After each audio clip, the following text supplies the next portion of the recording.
नमस्कार. 9:30च्या बातमीपत्रात मी विजय कदम आपलं स्वागत करतो. सुरुवातीला एक नजर ठळक बातम्यांवर. न्यायालयाच्या निर्देशानुसार माडच्या संपकरी डॉक्टर्सना कामावर रुजू व्हावं लागणार, विनोद तावडे.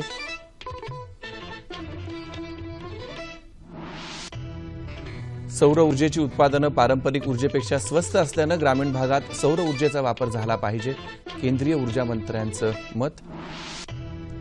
लोकभावना लक्षात घेऊन राज्यांची पुनर्रचना होणं तसंच राज्य पुनर्रचना आयोगाची नेमणूक होणं आवश्यक, ज्येष्ठ विचारवंत मागो वैद्य. दुष्काळग्रस्त भागातल्या जलसाठ्याची माहिती घेण्यासाठी केंद्रीय जल आयोगाचं पथक देशभर करणार दौरा, केंद्राचं एक पथक सध्या लातूरमध्ये दाखल. भारतीय राज्यघटनेचे शिल्पकार डॉक्टर बाबासाहेब आंबेडकर यांची जयंती पहिल्यांदाच साजरी होणार संयुक्त राष्ट्रांमध्ये. गडचिरोली जिल्ह्यातल्या 794 गावांनी नक्षलवाद्यांना केली गावबंदी.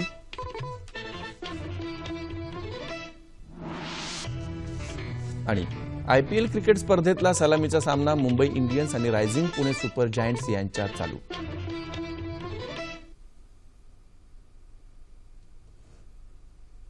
नमस्कार. आणि आता सविस्तर वृत्त. जे रुग्णालयातल्या निवासी डॉक्टरांच्या मागण्यांना पाठिंबा दर्शवण्यासाठी राज्यभर चालू असलेला निवासी डॉक्टरांचा संप मुंबई उच्च न्यायालयाच्या आदेशानुसार मागे घ्यावा लागेल, असं वैद्यकीय शिक्षण मंत्री विनोद तावडे यांनी म्हटलंय. न्यायालयातल्या सुनावणीनंतर माडच्या प्रतिनिधींनी तावडे यांची भेट घेऊन या प्रकरणी चर्चा केली. जे रुग्णालयातल्या डॉक्टरांची छळवणूक होणार नाही याची दक्षता घेतली जाईल, तसंच माडनं केलेल्या आरोपांची चौकशी उच्च न्यायालयाच्या निवृत्त न्यायमूर्तींमार्फत केली जाईल, असं आश्वासन तावडे यांनी दिलं. दरम्यान कोर्टाच्या लेखी निर्णयाबाबत विसंगती आहे, मात्र आमचा न्याय व्यवस्थेवर पूर्ण विश्वास आहे आणि त्यामुळे येत्या सोमवारपर्यंत आंदोलन स्थगित केलं असल्याचं माडच्या प्रसिद्धीपत्रकात म्हटलंय. सोमवारी न्यायालयात होणाऱ्या सुनावणीत आम्हाला न्याय मिळेल असा विश्वास आहे, मात्र न्याय मिळाला नाही तर आंदोलन तीव्र करण्याचा इशाराही माडनं दिलाय. सौर ऊर्जा उत्पादनं पारंपरिक ऊर्जेपेक्षा स्वस्त असल्यानं ग्रामीण भागात सौर ऊर्जेचा अवलंब झाला पाहिजे, असं केंद्रीय ऊर्जा राज्यमंत्री पियुष गोयल यांनी म्हटलंय. ते पुण्यात मराठा चेंबर ऑफ कॉमर्सनं आयोजित केलेल्या कार्यक्रमात व्याख्यान देत होते. पारंपरिक ऊर्जा जीवाश्म इंधनावर अवलंबून असल्यानं भविष्यात त्याची किती प्रमाणात उपलब्ध होईल हे सांगणं अवघड आहे.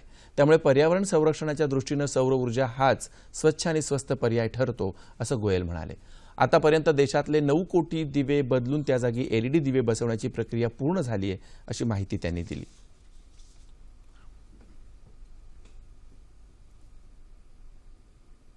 लोकांची भावना, लोकांची भाषा आणि लोकांची सोय या 3 गोष्टींचा विचार करून राज्यांची पुनर्रचना करण्याची गरज आहे, असं प्रतिपादन ज्येष्ठ पत्रकार आणि विचारवंत मागो वैद्य यांनी आज केलं. नवीन राज्य पुनर्रचना आयोगाची नेमणूक करण्याची मागणीही त्यांनी केली. ते आज नागपूरमध्ये एका पत्रकार परिषदेत बोलत होते.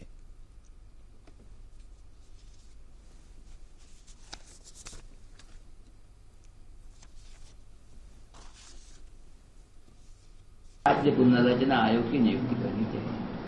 उनके लिए मेरे टर्म्स ऑफ रेफरेंस जो है कि कोई राज्य 3 करोड़ से ऊपर लोक संख्या वाला न हो और 50 लाख से कम लोक संख्या वाला न हो, ये मेरे निकष है. महाराष्ट्र नवनिर्माण सेनेचे अध्यक्ष राज ठाकरे यांना भाषण स्वातंत्र्याच्या अधिकारामुळे कोणतीही विधानं करता येऊ शकतात, त्यावर काही आक्षेप नसल्याचंही वैद्य म्हणाले. संसदेच्या अर्थसंकल्पीय अधिवेशनाचं दुसरं सत्र 25 एप्रिलपासून सुरू होणार आहे. हे सत्र 13 मे पर्यंत चालेल. राज्यसभा आणि लोकसभा सचिवालयांनी नवी दिल्लीत याबाबत ही माहिती दिली. या सत्रात प्रलंबित वस्तू आणि सेवा कर विधेयकाबाबत सर्व सहमती होईल असा सरकारला विश्वास आहे. उद्योगांशी संबंधित अर्थविषयक तरतुदी तसंच मागण्या याबाबत खातेनिहाय चर्चा होणार आहे. त्याचबरोबर इतर काही विधेयकही या सत्रात मांडण्यात येणार आहेत. देशातल्या दुष्काळग्रस्त भागातल्या जलसाठ्याची माहिती घेण्यासाठी केंद्रीय जल आयोगाचं पथक देशभरात दौरा करणार आहे, अशी माहिती केंद्रीय जलसंपदा मंत्री उमा भारती यांनी दिली आहे. महाराष्ट्रातल्या दुष्काळग्रस्त भागांमध्ये विशेषतः लातूर जिल्ह्यात पाण्याची गंभीर समस्या असून येत्या 15 दिवसात लातूरला रेल्वेनं पाणीपुरवठा करण्यात येणार आहे, असं आश्वासन महसूल मंत्री एकनाथ खडसे यांनी दिलं होतं. केंद्राचं एक पथक लातूरच्या दौऱ्यावर असून त्यांच्याकडून लवकरच याबाबत अहवाल मिळण्याची अपेक्षा आहे, असं उमा भारती म्हणाल्या. पाणी हा राज्यांचा विषय आहे आणि पाणी वापराची प्राथमिकता ठरवणं हे राज्य सरकारचं काम आहे, असंही त्या म्हणाल्या.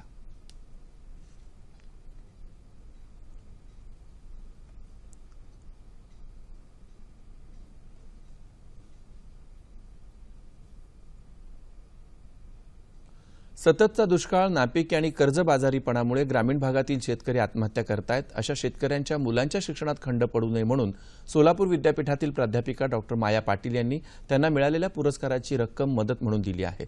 लातूर जिल्ह्याच्या औसा तालुक्यातल्या उजनी या गावी आज त्यांनी 5 शेतकरी कुटुंबांना प्रत्येकी 10,000 रुपयांची मदत दिली. डॉक्टर पाटील यांच्या मराठवाड्यातील मंदिर आणि शिल्प या पुस्तकाला राज्य सरकारचा राजर्षी शाहू महाराज पुरस्कार मिळाला आहे. या पुरस्काराची 1 लाख रुपयांची रक्कम लातूर आणि उस्मानाबाद जिल्ह्यातल्या 5 आत्महत्याग्रस्त शेतकऱ्यांच्या मुलांच्या शिक्षणासाठी देण्याचा निर्णय घेतला असल्याचं डॉक्टर पाटील यांनी सांगितलं. महाराष्ट्रातली ऊसाची शेती बंद करावी, ज्यामुळे यासाठी लागणारं पाणी दुष्काळी भागांना पुरवता येईल, असं मत स्वराज अभियानाचे नेते योगेंद्र यादव यांनी व्यक्त केलंय. मुंबईत आयोजित पत्रकार परिषदेत ते आज बोलत होते.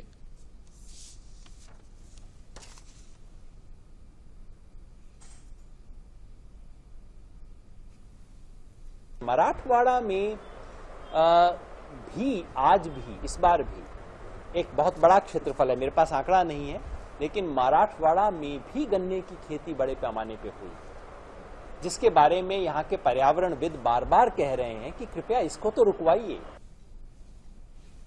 स्वराज अभियानांतर्गत महाराष्ट्रातील दुष्काळग्रस्त भागांचा दौरा करण्यात आला होता. त्यानंतर योगेंद्र यादव यांनी दुष्काळग्रस्त जिल्ह्यांचा अहवाल मुख्यमंत्री देवेंद्र फडणवीस यांना दिला. राज्यात दुष्काळग्रस्त परिस्थितीसंदर्भात कोणत्या उपाययोजना करता येतील याची माहिती त्यांनी निवेदनाद्वारे दिली होती. मात्र अजूनही त्याचं उत्तर आलेलं नसल्याचं ते म्हणाले. राज्य सरकारनं दुष्काळग्रस्त भागांसाठी त्वरित उपाययोजना हाती घ्याव्यात अशी मागणी यादव यांनी याप्रसंगी केली. स्मार्ट शहरांच्या कायापालटात तंत्रज्ञानाची मोठी भूमिका असून नागरिकांना स्मार्ट, जबाबदार आणि कार्यक्षम सेवा पुरवण्यासाठी उत्कृष्ट डाटा सेंटर ही काळाची गरज आहे, असं मुख्यमंत्री देवेंद्र फडणवीस यांनी म्हटलंय.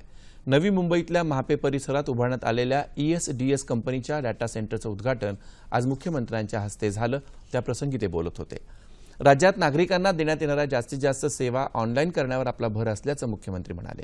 पोर्टलसारख्या माध्यमातून येत्या ऑक्टोबरपर्यंत 250 सेवा ऑनलाईन होतील असं ते म्हणाले. नागरिकांना परिणामकारक जलद ऑनलाईन सेवा देण्यासाठी उत्तम क्लाउड सेवांचा उपयोग करणार असल्याचंही मुख्यमंत्र्यांनी सांगितलं. उद्योगमंत्री सुभाष देसाई प्रमुख पाहुणे म्हणून या कार्यक्रमाला उपस्थित होते. अबकारी शुल्कात झालेल्या वाढीच्या विरोधात गेल्या महिनाभरापासून सराफा व्यावसायिकांनी सुरू केलेल्या संपाला पाठिंबा देण्यासाठी काँग्रेसचे उपाध्यक्ष राहुल गांधी येत्या 12 एप्रिलला मुंबईतल्या झवेरी बाजाराला भेट देणार असून सराफा व्यावसायिकांशी संवाद साधणार अशी माहिती मुंबई काँग्रेसचे अध्यक्ष संजय निरुपम यांनी दिली. ते आज मुंबईत आयोजित पत्रकार परिषदेत बोलत होते. भाजपा सरकार हे व्यापाऱ्यांचा पक्ष म्हणून समजला जातो, मात्र त्याच व्यापाऱ्यांचे हाल या सरकारनं केले आहेत अशी टीका त्यांनी केली. मात्र काँग्रेस पक्ष सराफा व्यावसायिकांच्या पाठीशी उभा आहे असंही ते म्हणाले. देवनार डम्पिंग ग्राउंडची परिस्थिती जाणून घेण्यासाठी तिथंही राहुल गांधी जाणार असल्याचं निरुपम यांनी सांगितलं. देवनार डम्पिंग ग्राउंडमुळे मुंबईकरांचे हाल होत असून इथं रोगराई पसरली आहे, मात्र राज्य सरकार आणि मुंबई महानगरपालिका या गोष्टींकडे दुर्लक्ष करते असा आरोप निरुपम यांनी केला. माजी खासदार मिलिंद देवरा यांच्यासह ज्वेलर्स असोसिएशनचे अधिकारी या पत्र परिषदेला उपस्थित होते. भावी पिढीला शुद्ध पाणी आणि हवा मिळावी यासाठी पर्यावरण संवर्धनाच्या दृष्टीनं अधिक संशोधनाची गरज असल्याचं केंद्रीय खत आणि रसायन राज्यमंत्री हंसराज अहिर यांनी म्हटलंय. ते आज नागपूर इथं राष्ट्रीय पर्यावरण अभियांत्रिकी संस्था अर्थात निरीच्या 58व्या वर्धापन दिन समारंभात प्रमुख पाहुणे म्हणून बोलत होते. निरीच्या माध्यमातून वायू, जल, मृदा प्रदूषणासंबंधी आणि कचरा व्यवस्थापनासंदर्भातील संशोधन सर्व मंत्रालयांना फायद्याचं ठरेल असा विश्वास अहिर यांनी व्यक्त केला. औष्णिक ऊर्जेऐवजी जलविद्युत, सौर ऊर्जा आणि पवन ऊर्जा यांचा वापर करण्यात यावा असंही त्यांनी सांगितलं. अहिर यांच्या हस्ते नागपूरमधल्या पहिल्या हरित भवनाचं उद्घाटन करण्यात आलं. निरीचे संचालक डॉक्टर तपस नंदी याप्रसंगी उपस्थित होते. गडचिरोली जिल्ह्यातल्या आदिवासी आणि गैर आदिवासी भागातील 794 गावांनी नक्षलवाद्यांना गावबंदी केली आहे. याबाबतचा ग्रामसभेचा प्रस्ताव जिल्हा पोलीस अधीक्षक कार्यालयाला पाठवण्यात आला आहे. 794 गावांपैकी 606 गावांचा प्रस्ताव सरकारनं मंजूर करून त्या गावांच्या विकासासाठी 3 लाखांचा निधी मंजूर केला आहे. 2003 मध्ये दुष्काळात सरकारनं गडचिरोली जिल्ह्यात रोजगार हमी योजनेची कामं काढली, मात्र नक्षलवाद्यांनी ती बंद पाडली. त्यामुळे अनेक कुटुंबांवर उपासमारीची वेळ आली. त्यानंतर तालुक्यातील 22 गावांनी नक्षलवाद्यांना गावबंदी केली. 2003 पासून 794 गावांचे प्रस्ताव नक्षल गावबंदी योजनेअंतर्गत सरकारला पाठवण्यात आलेत. 557 आदिवासी आणि 133 गैर आदिवासी गावांनी नक्षलवाद्यांना गावबंदी केली आहे. सरकारकडून मिळणारा निधी गावात विहिरी बांधणं, रस्ते विकास, नाले सफाई अशा कामांसाठी वापरण्यात येणार आहे. जी शासनाची नक्षल गावबंदी योजना आहे ही खरोखरच एक उत्तम योजना आहे आणि त्याचं आपण इम्प्लिमेंटेशन यावर्षी इफेक्टिव्हली करतोय. त्यामध्ये म्हणजे गाव विकासाकडे जावं ही मुख्य भावना आहे आणि लोकांना एकत्रित आणणं आणि विकासासाठी त्यांना आपण जर गावामध्ये त्यांनी नक्षलला येऊ दिले नाही तर 3 लाख रुपये मिळतात आणि ते गावाच्या विकासासाठी वापरायचे आहेत. तर आपण यावर्षीही अजून जास्तीत जास्त गावं नक्षल गावबंदी करणार आहे आणि त्याचा खरोखरच एक चांगला उपयोग गडचिरोलीच्या विकासामध्ये होऊ शकतो. शेतीमालाच्या किमती हा खरं तर संवेदनशील विषय. सर्वात महत्त्वाचं म्हणजे शेतीमालाचं उत्पादन घेणाऱ्या शेतकऱ्यांना मात्र स्वतःच्या उत्पादनाची किंमत ठरवण्याचा अधिकारच नसल्याची वस्तुस्थिती आहे. एकीकडे बाजारातली मागणी आणि आवक असे घटक शेतीमालाच्या किमतीवर परिणाम करत असताना आडत आणि मध्यस्थांना द्याव्या लागणाऱ्या दलालीमुळे प्रत्यक्षात शेतकऱ्याच्या हाती मात्र रक्कम पडतच नाही. अशावेळी खासगी कृषी उत्पन्न बाजार समित्यांच्या स्थापनेला परवानगी देऊन शासनानं शेतकऱ्यांकडून थेट खरेदीदारांना शेतमालाची विक्री ही संकल्पना पूर्णत्वाकडे नेण्याकरता सकारात्मक पाऊल टाकलंय. या निर्णयाला प्रतिसाद देत काल बुलडाणा जिल्ह्यातल्या चिखलीत कोणत्याही मध्यस्थांशिवाय थेट ग्राहकाला आपला शेतीमाल विकण्याचा हक्क शेतकऱ्यांना देणारी खासगी कृषी उत्पन्न बाजार समिती सुरू करण्यात आली.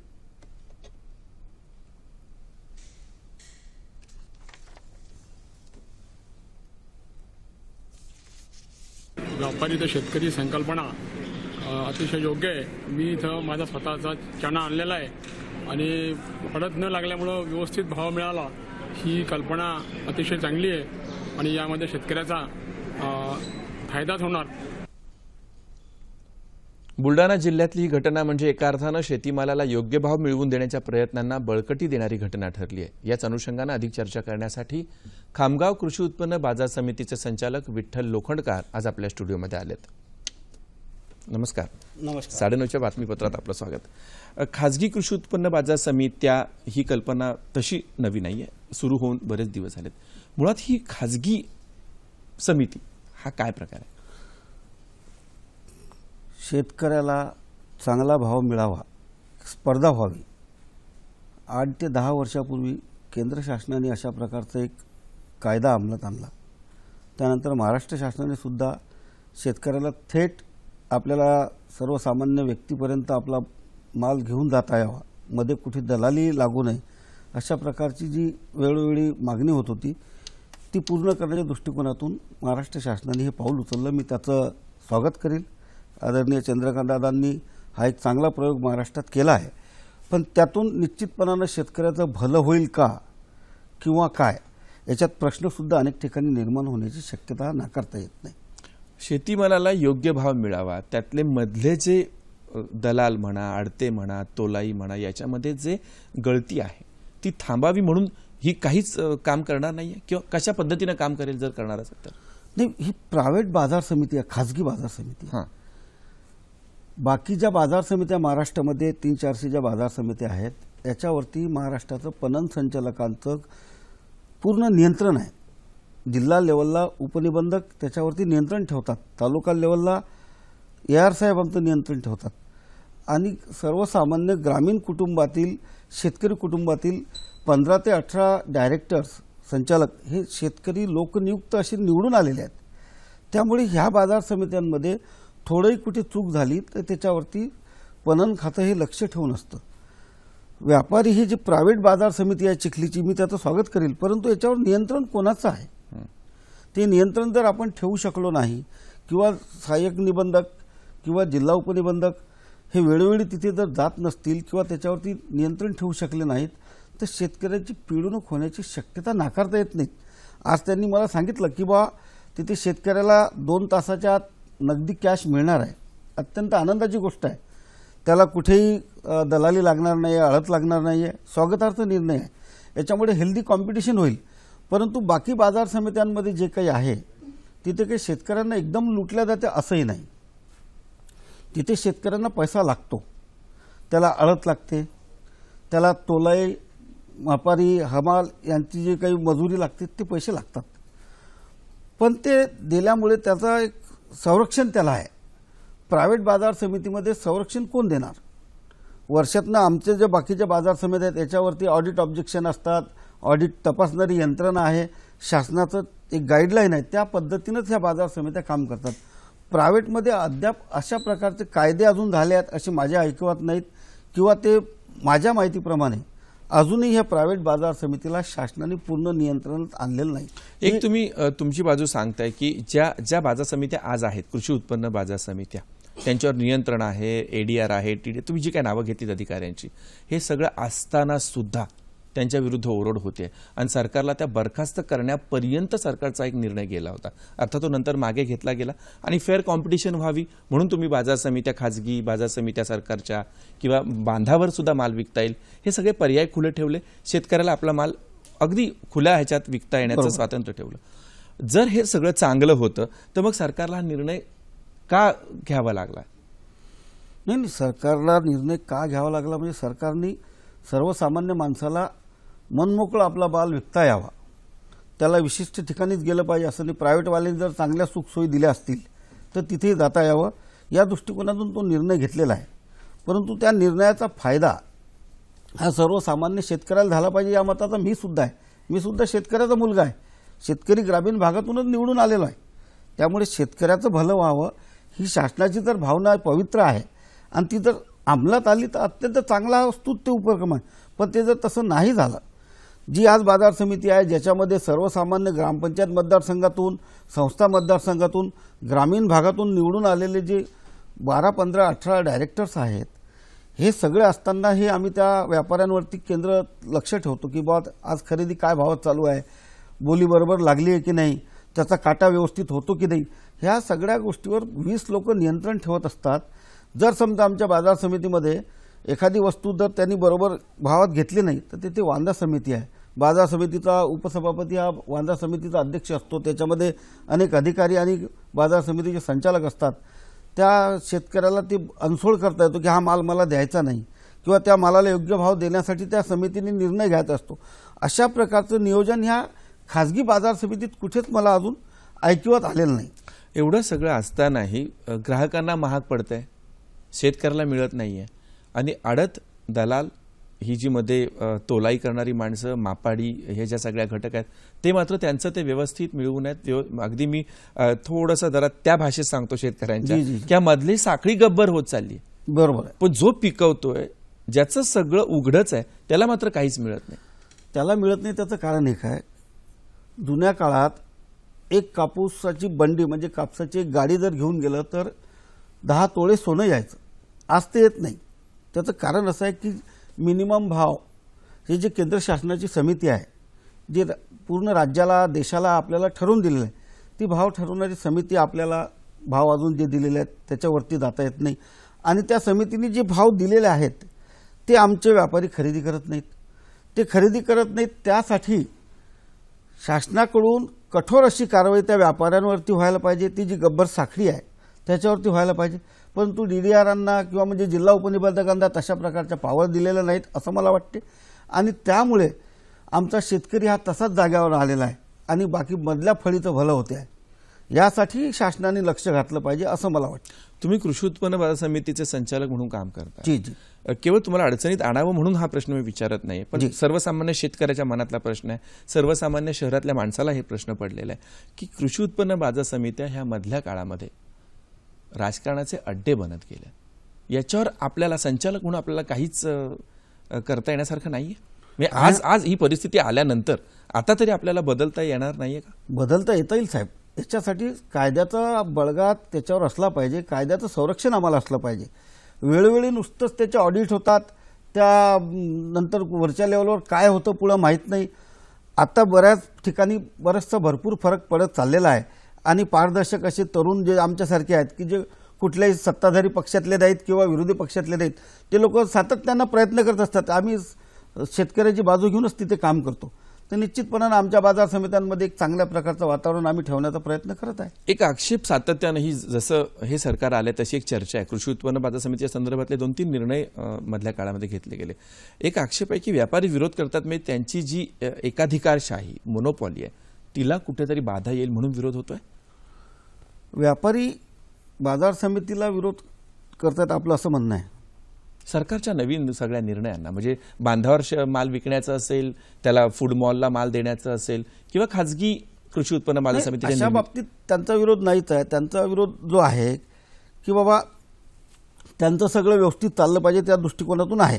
सरकारचा जो प्रयत्न आहे तो अत्यंत स्तुत्य आहे. बांधावर गेलो पाहिजे, प्रायव्हेट जे खासगी आहेत त्यांना हे दिलं पाहिजे, परंतु कुठेतरी आपण आजही कमी आहोत. आपण कमी पडतो आहोत. सहकाराच्यातले कायद्यांमध्ये बरंचसं अजूनही त्याच्यात आमूलाग्र बदल करण्याची गरज आहे. आता ह्या जी बाजार समिती संरक्षण तुम्ही सांगितलं आता नवीन जी केली आहे चिखलीला, मी त्याचं स्वागत करेन. या अगोदर 25 बाजार समित्या सुरू आहेत महाराष्ट्रात, परंतु त्या बाजार समितीमध्ये शेतकऱ्यांचं खूप भलं झालं, त्याच्यावरती कुठलं तरी नियंत्रण शासनाचं आहे असं कुठे आपल्याला फार मोठं फरक पडला. खाजगी बाजार समिती आल्याने शेतकऱ्याच्या जीवनात असंही काही झालं नाही. म्हणून माझी एकच शेवटची विनंती आपल्याला राहील, शेतकऱ्याचं भलं झालं पाहिजे. हा जो बळीराजा आहे तो जगला पाहिजे, त्याला आत्महत्या करण्याची पाळी आली नाही पाहिजे. या दृष्टिकोनातून सगळ्यांनी प्रयत्न केले पाहिजे. त्याला हमीभाव मिळायला हवा, त्याची खतं त्याला खतं त्याला मिळायला पाहिजे. त्याच्या ट्रान्सपोर्ट मधल्या डिझेलच्या किमतींवर शेतकऱ्यांसाठी द्यायला बरोबर आहे. एकंदरीतच हे सगळे आपण या सगळ्या निर्णयाने बांधील आहोत. आशा करूया की शेतकऱ्यांच्या आयुष्यामध्ये या सगळ्या निर्णय प्रक्रियेतून काहीतरी चांगले दिवस येतील. निश्चित एवढं आपण निश्चित करू शकतो. या मुलाखतीबद्दल खूप खूप धन्यवाद. धन्यवाद. वळूया पुढील बातम्यांकडे. भारतीय राज्यघटनेचे शिल्पकार भारतरत्न डॉक्टर बाबासाहेब आंबेडकर यांची जयंती पहिल्यांदाच संयुक्त राष्ट्रांमध्ये साजरी होणार आहे. बाबासाहेबांच्या 125व्या जयंतीच्या पूर्वसंध्येला संयुक्त राष्ट्रांच्या न्यूयॉर्क इथल्या मुख्यालयात विशेष कार्यक्रम आयोजित करण्यात आला आहे. भारताच्या स्थायी समितीनं कल्पना सरोज प्रतिष्ठान आणि फाउंडेशन फॉर ह्युमन होरायझन यांच्या साहाय्यानं या कार्यक्रमाचं आयोजन केलं आहे. याप्रसंगी शाश्वत विकासाचं लक्ष्य गाठण्यासाठी असमानतेशी लढा या विषयावर चर्चासत्र होणार आहे. संयुक्त राष्ट्रातले भारताचे स्थायी सदस्य सय्यद अकबरुद्दीन यांनी ट्विटरवर ही माहिती दिली आहे. डॉक्टर बाबासाहेब आंबेडकर यांच्या 125व्या जयंतीचं औचित्य साधून आयोजित करण्यात आलेल्या भीम महोत्सवाचं उद्घाटन आज कोल्हापूर जिल्ह्यात इचलकरंजी इथं झालं. अध्यक्ष प्रकाश आवाडे आणि रवी रजपुते यांनी महोत्सवाचा उद्देश विशद केला. वास्तविक छत्रपती शिवाजी महाराजांच्या काळापासून 18 पगड जाती होत्या, पण तेव्हा त्यांच्यात भेदभाव नव्हता असं छत्रपती संभाजीराजे याप्रसंगी म्हणाले. सर्वधर्मीय मंगल मैत्री या कार्यक्रमाचा याप्रसंगी आरंभ करण्यात आला. Bhante Rahul Bodhi, doctor Shivyogi Shivacharya Swami, bishop doctor Sanjay Adhav, अर्थतज्ञ बीजे पाटील, मुफ्ती मोहम्मद अबू बकर कासमी आदी मान्यवर त्यात सहभागी झाले. आपल्या देशात पाणी कमी आहे म्हणून दुष्काळ नाही, तर उपलब्ध पाण्याचं नियोजन नाही म्हणून दुष्काळ आहे असं मत प्रसिद्ध नाटककार दत्ता भगत यांनी व्यक्त केलं. जालना इथं मराठवाडा साहित्य परिषदेच्या अध्यक्ष भाषणात ते आज बोलत होते. दुष्काळ हटू शकतो, त्यासाठी कडवी इच्छाशक्ती मात्र हवी असं साहित्य संमेलनाचे उद्घाटक कविवर्य नाधोन महानोर यांनी स्पष्ट केलं. 2 दिवस चालणाऱ्या या साहित्य संमेलनाची सुरुवात आज सकाळी ग्रंथदिंडीनं झाली. आमदार अर्जुन खोतकर यांनी ग्रंथदिंडीला सुरुवात करून दिली.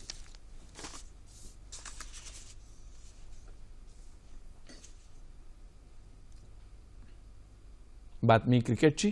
इंडियन प्रीमियर लीग अर्थात आयपीएलच्या 9व्या सत्राच्या सलामीच्या लढतीत आज मुंबई इंडियन्सनं रायझिंग पुणे सुपर जायंटसमोर विजयासाठी 122 धावांचं आव्हान ठेवलंय. मुंबईतल्या वानखेडे स्टेडियमवर चालू असलेल्या सामन्यात मुंबई इंडियन्सनं नाणेफेक जिंकून प्रथम फलंदाजी करण्याचा निर्णय घेतला. मात्र मुंबईचे पहिले 5 गडी संघाची अर्धशतकी धावसंख्या झळकण्याआधीच तंबूत परतले होते. त्यानंतर नाबाद 45 धावांची झुंजार खेळी केलेल्या हरभजन सिंगचा अपवाद वगळता इतर फलंदाजांनी निराशा केली. त्यामुळे 20 षटकांमध्ये मुंबई इंडियन्सचा संघ 8 बाद 121 धावांपर्यंतच मजल मारू शकला. हवामान वृत्त. येत्या 48 तासात संपूर्ण राज्यातलं हवामान कोरडं राहील असा अंदाज हवामान विभागानं वर्तवला आहे. आणि आता तापमान अंश सेल्सिअसमध्ये.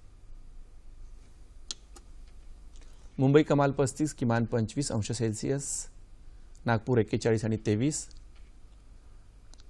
पुणे 39 आणि 19, औरंगाबाद 39 आणि 21, नाशिक 39 आणि 19, कोल्हापूर 38 आणि 25, रत्नागिरी 34 आणि 21, सोलापूर 41 आणि 27 आणि अमरावती कमाल 40, किमान 24 अंश सेल्सिअस. शेवटी पुन्हा एकदा ठळक बातम्या.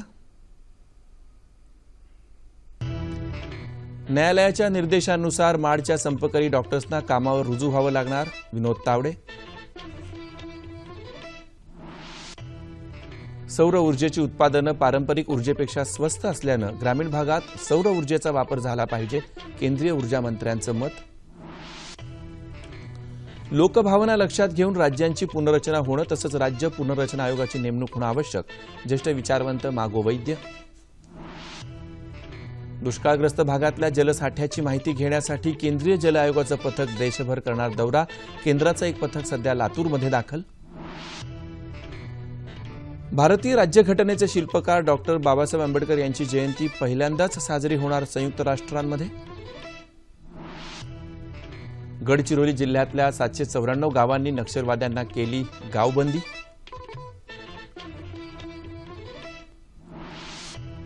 आणि आयपीएल क्रिकेट स्पर्धेतल्या सलामीच्या लढतीत मुंबई इंडियन्सचं रायझिंग पुणे सुपर जायंट्स समोर विजयासाठी 122 धावांचं आव्हान.